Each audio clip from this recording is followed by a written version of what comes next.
কোনো মানুষ যেন লাইন ধরে চাল না নিতে হয়, কোনো মানুষ যেন কাপড় ছাড়া না থাকেন, রাস্তার মধ্যে স্ট্রিটে যেন শীতকালে কোনো মানুষ না শুয়ে থাকে, শিক্ষা 16 বছরের নিচের কোনো শিশু যেন চায়ের দোকানে এই 3 আসনের এরিয়ার ভিতর কোথাও যেন কাজ না করে, 55 কোনো বয়স্ক মানুষ যেন বিনা চিকিৎসায় কষ্ট না পায়, আর কোনো মানুষ যেন ঘর ছাড়া না থাকে। এই 5টা মৌলিক অধিকার বাস্তবায়ন হচ্ছে আমার ফার্স্ট প্রায়োরিটি। আর বাকিগুলো সব হচ্ছে এক্সেপশনাল এবং এডিশনাল। এই কাজগুলো অন্যরা সবাই করবেন এবং এই কাজগুলো আমার কাছে সেকেন্ড থার্ড প্রায়োরিটি। আমি 5টা মৌলিক অধিকার নিশ্চয় করার জন্য রাজনীতি করতে এসেছি। এখানে টাকা পয়সার ব্যাপার নেই, লোকেদের বুঝাই দেবো যে টাকা ছাড়া রাজনীতি করবো। আপনারা যদি মনে করেন যে টাকা ছাড়া রাজনীতি করা যাবে তাহলে আমাকে ভোট দেন, আর টাকাওয়ালা রাজনীতি করতে হলে যারা ভোট দিতে ইচ্ছে করে তারা ভোট দেন। দীর্ঘ 12 বছর ধরে আমি সামাজিক আন্দোলন করেছি, আপনাদের অনেকেই আমার সম্পর্কে জানেন। এই সামাজিক আন্দোলনের অন্যতম একটা জায়গা ছিল মানুষের অধিকার নিশ্চিত করা। আপনারা জানেন, অধিকার একটা শিশু 3 মাস বয়স যখন তার মায়ের পেটে হয় তখন থেকে তার অধিকার শুরু হয়, এবং এই অধিকার এটা মানুষের জন্মগত স্বভাবগত একটা অধিকার যেটা কেউ কাউকে দেয় না, এবং এই অধিকারের জায়গা থেকেই আজকের আধুনিক জাতীয় রাষ্ট্রের উৎপত্তি, যার কারণে আজকে পৃথিবীতে প্রায় 200টা মতো রাষ্ট্র তৈরি হয়ে বসে আছে। এই প্রত্যেকটি রাষ্ট্র জনগণের সবচেয়ে প্রান্তিক যিনি রয়েছেন, একেবারে শিশু যিনি রয়েছেন, সবচেয়ে দুর্গম জায়গায় যিনি রয়েছেন, তার যে অধিকার সেই অধিকার নিশ্চিত করার জন্যই মূলত এই রাষ্ট্র ব্যবস্থাগুলো তৈরি হয়েছে। আমি আজকের এই প্রেক্ষাপটে বাংলাদেশের স্বাধীনতার পূর্বতন সময় থেকেই আমাদের এই জাতীয় রাজনীতি বিনির্মাণে যেসব মহান মানুষ সময় দিয়েছেন, মহান মানুষ আত্মাহুতি দিয়েছেন, আত্মত্যাগ করেছেন, তাদের সবাইকে শ্রদ্ধা স্মরণ করছি। আজকে কক্সবাজার 3 আসনেও যারা ইতিমধ্যে এই কক্সবাজারকে বিনির্মাণ করেছেন, আমি তাদের সবাইকে আজকের এই মহান দিনে কৃতজ্ঞতা চিত্তে স্মরণ করছি। তাদের চিন্তা, তাদের দর্শন এবং জনমানুষের আকাঙ্ক্ষা বাস্তবায়নের জন্য তাদের যে নিরন্তর প্রচেষ্টা, সেখান থেকে আজকের এই কক্সবাজার তৈরি হয়েছে। আমি মহান আল্লাহকে কৃতজ্ঞতা জ্ঞাপন করতে চাই। আমরা এই চিন্তাটা করছিলাম গত 1 বছর ধরে, আমরা আজকে ফাইনালি এটা ঘোষণা দিতে পারছি যে আমরা কক্সবাজার থেকে আমাদের যে কাঙ্ক্ষিত রাষ্ট্রীয় চিন্তা সেটার প্রতিফলন ঘটানোর জন্য আমরা একমত হয়েছি এবং এখানে উপস্থিত হতে পেরেছি। আজকের এই মহান দিনে আমি মানুষের মুক্তির দূত মহানবী হযরত মুহাম্মদ সাল্লাল্লাহু আলাইহি ওয়াসাল্লামকে স্মরণ করছি, যিনি কালে কালে পুরো পৃথিবীর সকল প্রান্তিক এবং শোষিত মানুষদের জন্য পথ দেখিয়েছেন। আমি স্মরণ করছি কায়েদ আজম মোহাম্মদ আলী জিন্নাহ, মহাত্মা মোহনদাস করমচাঁদ গান্ধী, শেরেবাংলা একে ফজলুল হক, মৌলানা আব্দুল হামিদ খান বাসানী, বঙ্গবন্ধু শেখ মুজিবুর রহমান, জিয়াউর রহমান, হুসেইন মোহাম্মদ এরশাদ এবং গণতন্ত্রের আপসহীন নেত্রী বেগম খালেদা জিয়া সহ এই গণতান্ত্রিক আন্দোলনে যুগে যুগে কালে কালে, বিশেষ করে বিগত 80 বছরে বাংলাদেশ নামক জাতিসত্তার রাষ্ট্র তৈরি করার জন্য যারা আত্মত্যাগ করেছেন, যারা মুক্তিযুদ্ধে নিজেদের দেহ এবং জীবনকে ত্যাগ করেছেন, যারা 24 জুলাই বিপ্লবে প্রাণ দিয়েছেন, আমি তাদের সবাইকে স্মরণ করছি।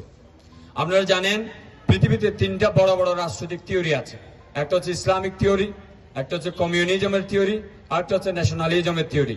এই 3টা থিওরি আমাদের পুরো পৃথিবীকে গত 500 বছর ধরে, ইভেন আমরা যদি আরো বড় করে বলি 1300 বছর ধরেই এই 3টা থিওরি পৃথিবীতে কালে কালে আমাদের আদর্শ বাস্তবায়নে এবং জনগণের কাঙ্ক্ষিত আকাঙ্ক্ষাকে প্রতিফলন করার জন্য কাজ করেছে।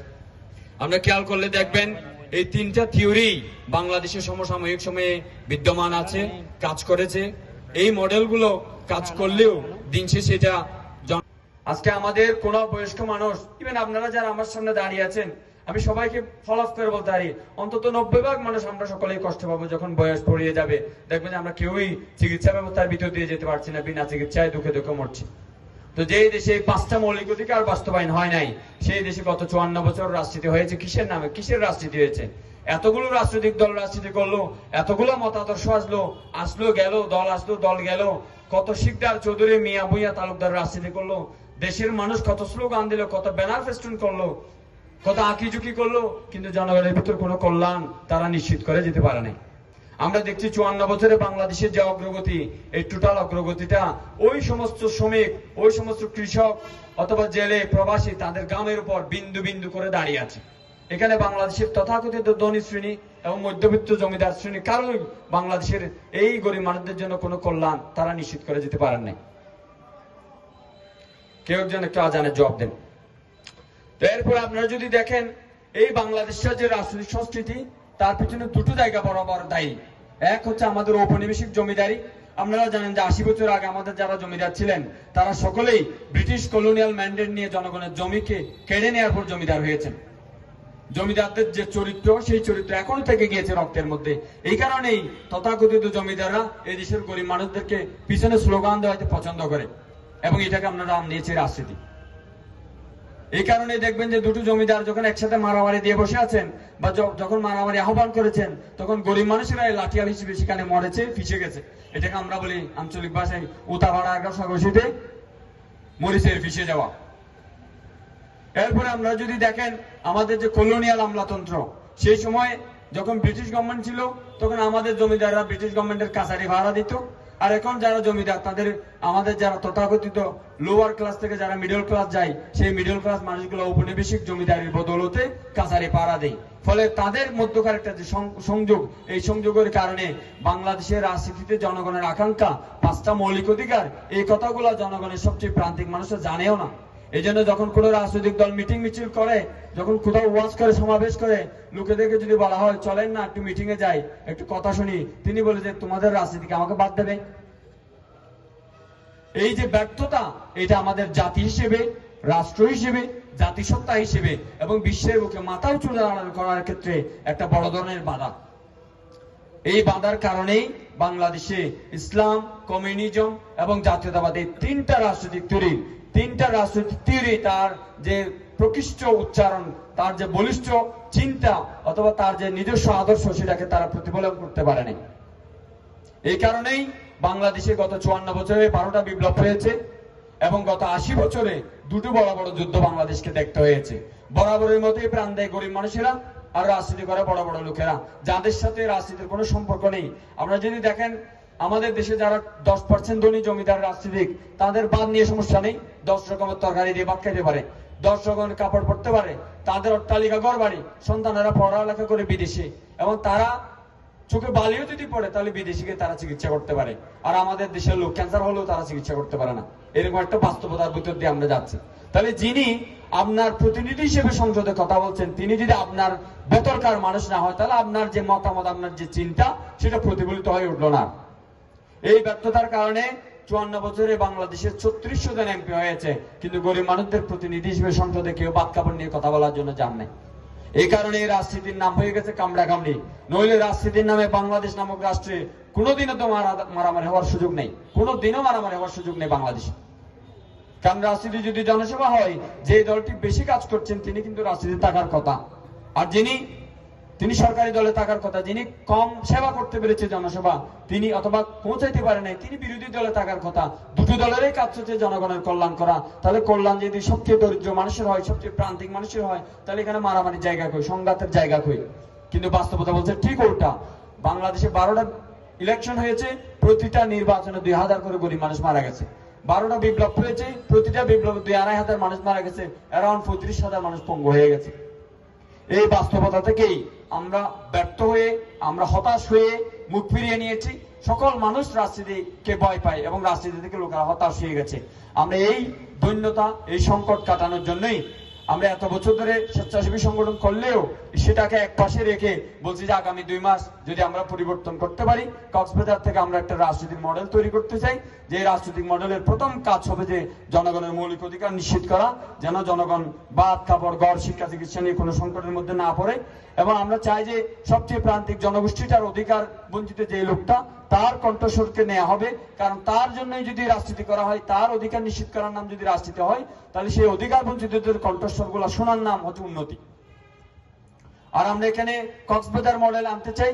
এটা 3টা স্পিয়ার, যে বাংলাদেশের কোন জনগণ রাস্তায় দাঁড়িয়ে, ইউনিয়ন পরিষদে দাঁড়িয়ে, টিসিবির লাইনে দাঁড়িয়ে বাংলাদেশের মানুষ চাল নেবে না, বাদ নেবে না, বাড়ি বাড়ি রাষ্ট্র তার স্টাফ দিয়ে চাল পৌঁছে দেবে। আমরা চাচ্ছি কোন শিশু যিনি 16 বছরের বয়সে নিচে আছে, সে কোনো চায়ের দোকানে, কোনো ওয়ার্কশপে কাজ করতে পারবে না, রাষ্ট্রের পয়সায়, বিনা পয়সায় সে পড়ালেখা করতে পারবে। এবং আমরা বলছি যে কোন বয়সী মানুষ, যার বয়স 55 বছর, তিনি বিনা পয়সায় চিকিৎসা পাবে। বাংলাদেশের বিশেষ করে কক্সবাজারের সব হসপিটালে তারা যেন চিকিৎসা পায়, এই ব্যবস্থা এখান থেকে শুরু করে সংসদ পর্যন্ত আমরা একটা মডেল দাঁড় করাতে চাই, যেটার নাম আমরা বলছি কক্সবাজার মডেল। আর আমাদের চতুর্থ যে বিষয়, সেটা হচ্ছে ঔপনিবেশিক যে রাজনৈতিক কালচার, এটার আমরা অবসান চাই। যেন বাংলাদেশে বিদ্যমান মধ্যবিত্ত আর ধনীদের কাছে শুধু রাজনীতি থেকে না যায়, রাজনীতি যেন অধিকার বঞ্চিত মানুষদের কণ্ঠস্বর হয়। প্রান্তিক জনগোষ্ঠীর মৌলিক চাহিদা পূরণের জন্য যেন রাজনীতি করা হয়, যেন রাজনীতি নামে আগামী দিনগুলোতে আর কোনো ফ্যাসাদ, আর কোনো বিপ্লব যেন এই দেশের মানুষকে দেখতে না হয়, গরিব মানুষের ছেলেদেরকে যেন আর কখনো প্রাণ দিতে না হয়। আর আমাদের পঞ্চম দফায় লাভ হচ্ছে এই যে পুঁজিবাদী আগ্রাসন, ধনতান্ত্রিক রাজনৈতিক ব্যবস্থার কারণে আমাদের পাহাড়, পর্বত, নদী, বন, পর্যটন সব যে ধ্বংস হয়ে যাচ্ছে, সেটাকে যেন রিকভার করা যায়, সেটাকে যেন আমরা স্টপ বন্ধ করে দিতে পারি, যেন এই প্রাকৃতিক সম্পদগুলা জনগণের অধিকার বঞ্চিত জনগণের জন্য যেন একটা সুযোগ হয়, একটা উপযোগ তৈরি করে, এবং এই সম্পদের জন্য সুষ্ঠু ব্যবস্থাপনা হয়। আর এই রাজনৈতিক ব্যাপারটাকে, মানে রাজনৈতিক সংস্কৃতিটাকে তারা যেন সকলে যেন রাজনৈতিক বাণিজ্য বানিয়ে না ফেলে, সিন্ডিকেট বানিয়ে না ফেলে, সেই সিন্ডিকেট থেকে উদ্ধার করার জন্য আমরা বলছি যে আমরা এই কক্সবাজার মডেলের রাজনীতি করছি। তা আমরা আশা করছি এই রাজনীতির মধ্য দিয়ে সবচেয়ে প্রান্তিক মানুষটিকে জানিয়ে দেওয়া হবে যে রাজনীতি মানে বাদ, রাজনীতি মানে কাপড়, রাজনীতি মানে গড়, রাজনীতি মানে ফ্রি চিকিৎসা, রাজনীতি মানে ফ্রি শিক্ষা। এই 5টা জিনিস আমরা এই অঞ্চলের সবচেয়ে দুর্বল মানুষদেরকে পৌঁছে দিতে চাই। আর তারা যদি মনে করে যে আমি তাদের কথা বলার জন্য সংসদ উপযুক্ত মানুষ, তারা যদি মনে করে সংসদ তাকে যা দেবে সেই আমানতদারিতে আমি বজায় রেখে তার যে কল্যাণ সেটা তার বাড়িতে পৌঁছে দেওয়া হবে, বাড়ি বাড়ি পৌঁছে দেওয়া হবে, যেন কেউ কাউকে না দেখে, কারো মর্যাদার জন্য চ্যুত না হয়। সেই মর্যাদা, অধিকার, সাম্য, মানবিকতা এবং মর্যাদা, এটা আমরা জনগণের কাছে পৌঁছে দেওয়ার জন্যই আমরা এই সংসদ ইলেকশন করার জন্য সিদ্ধান্ত নিয়েছি। এই জায়গায় আপনারা যারা আছেন তারা যদি আমাদের কথাগুলো প্রান্তিক মানুষকে পৌঁছে দিতে পারেন, আর প্রান্তিক মানুষদেরকে যদি আমরা রিচ করতে পারি, আমরা আশা করতে চাই যে আমরা এটার মধ্য দিয়ে বাংলাদেশ একটা মডেল দাঁড় করাতে পারবো, যার বদৌলতে এই বাংলাদেশের মানুষেরা আর কখনো দলে দলে ঝগড়া দেবে না, দলে দলে বিভক্ত হয়ে মারামারি দেবে না, ফ্যাসিজম কায়েম করবে না, আর কখনো বিপ্লব করতে হবে না, গরিব মানুষকে আর কখনো প্রাণ দিতে হবে না। আর এই ব্যবস্থাপনা তৈরি করার জন্য গোটা বিশ্বে আমাদের যারা বন্ধুরা আছেন, যারা আমাদেরকে চিনেন, আমরা বলতে চাই যে গত 25 বছরে যত কাজ কক্সবাজারে হয়েছে, এর চাইতে বেশি কাজ ইনশাআল্লাহ আগামী 5 বছরে হবে। তার জন্য গোটা বিশ্ব থেকে যেখান থেকে আমাকে ফাইন্যান্স আনতে হয়, আমি তার জন্য দৌড়াদৌড়ি করব। আমাকে শুধুমাত্র সরকারি টাকার উপরে দাঁড়িয়ে থাকার জন্য আমি এই কাজ করছি না। আমরা বলছি যে কক্সবাজারকে যদি মডেল দাঁড় করাতে হয়, তার জন্য যেখান থেকে ফিনান্স আনতে হয় সেই কাজ আমরা করব। আমরা প্রত্যেকটা যুবকের বেকারত্বের অবসান চাই, প্রত্যেকটা যুবকের শক্তির কাজে লাগাইতে চাই, আর কোনো মানুষ যেন ভিক্ষা করতে না হয়, এই ব্যবস্থা আমরা কক্সবাজার করতে চাই। যে দেশের জনগণ ভেতর থেকে মজবুত নয়, তাদের কোনো জাতীয় শক্তি নেই, আর যার জাতীয় শক্তি নেই তার কোনো সার্বভৌমত্ব নেই। যার সার্বভৌমত্ব নেই সে ইন্ডিয়া দ্বারা গ্রাস হবে, পার্শ্ববর্তী দেশ দ্বারা হুমকির শিকার হবে।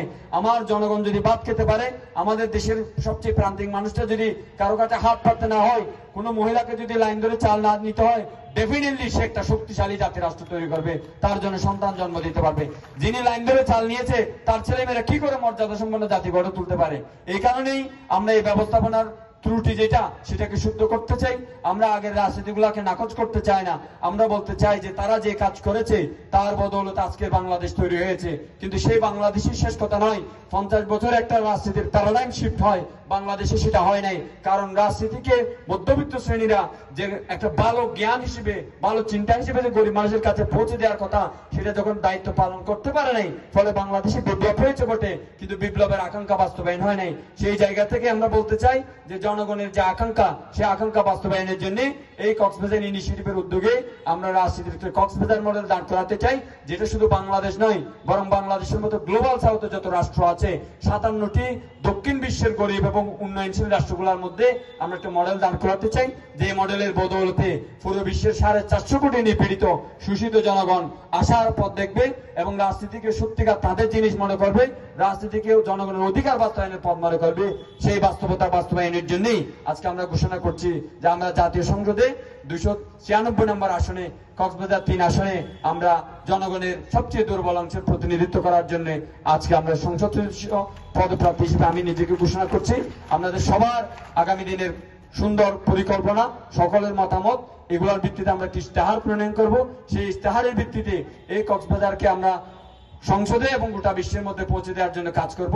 আপনাদের সবার সেই জায়গার মধ্যে সহযোগিতা কামনা করছি। আসুন সকলে মিলে একটি কল্যাণমূলক, বৈষম্যহীন, অন্তর্ভুক্তিমূলক, টেকসই, মানবিক এবং মর্যাদা সম্পন্ন কক্সবাজার 3 আসন গড়ে তুলি, যার বদৌলতে পুরো বাংলাদেশের বিদ্যমান রাজনৈতিক সংস্কৃতি বদলে যাবে। আপনাদের সবাইকে ধন্যবাদ।